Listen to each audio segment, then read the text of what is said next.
Matt Hancock's absence from the I'm a Celebrity contestants' WhatsApp group was discussed by Babatunde during a new TV interview, in which he admitted he was unsure whether or not the former health secretary had been deliberately removed. Matt had been a controversial figure in the jungle last year, due to his handling of the COVID crisis, and recent leaked WhatsApp messages have refueled the scandal. Talking on the Jonathan Ross show this evening, Babatunde candidly confessed, "I checked today and he's not in the group anymore." He added, "I don't know if he's been kicked out, or if he left of his own accord." Co-stars such as Boy George had visibly struggled with Matt's presence in the Australian wilderness, even claiming that had his mother died in hospital during the pandemic, he would have walked out of the show rather than spend time with him. Babatunde was a little more forgiving, despite acknowledging that it was tough being close to Matt under the circumstances.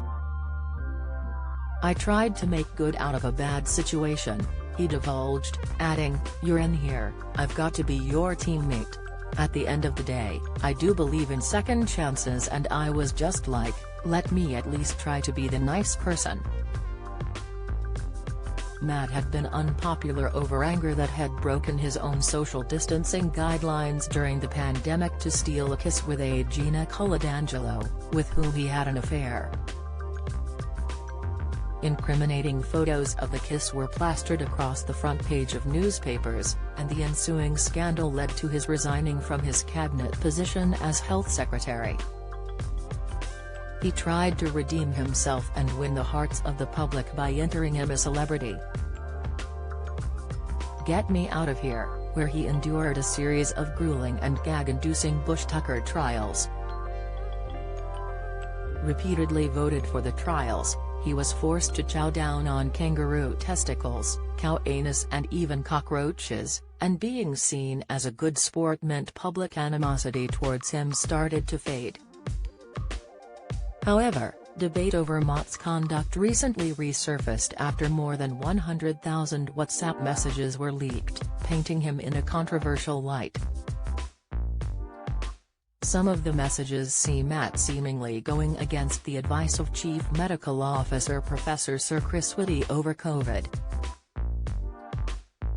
Chris told him in April 2020, just weeks after the first lockdown had begun in the UK, that he recommended COVID testing for all going into care homes. Despite initially describing it as a positive step, Matt then seemed to do a U-turn. "Tell me if I'm wrong, but I would rather leave it out and just commit to test and isolate all going into care from hospital," he wrote. "I do not think the community commitment adds anything and it muddies the waters." Matt also expressed concern that care home testing could get in the way of achieving his target of 100,000 tests per day. However, a spokesperson for Matt has responded, "It is outrageous that this distorted account of the pandemic is being pushed with partial leaks, spun to fit an anti-lockdown agenda, which would have cost hundreds of thousands of lives if followed. What the messages do show is a lot of people working hard to save lives." Though Matt Hancock's popularity has certainly thawed, according to Babatunde, his own has soared since the show, especially with the elderly, who he says are driven wild with lust by him. "One woman was like, 'I want you to come to my house and I'm going to rub your body with butter,'" Babatunde recalled on the Jonathan Ross show, "but, I said I'm lactose intolerant." The Jonathan Ross show is screened on Saturday at 21:40 p.m. on ITV and ITVX.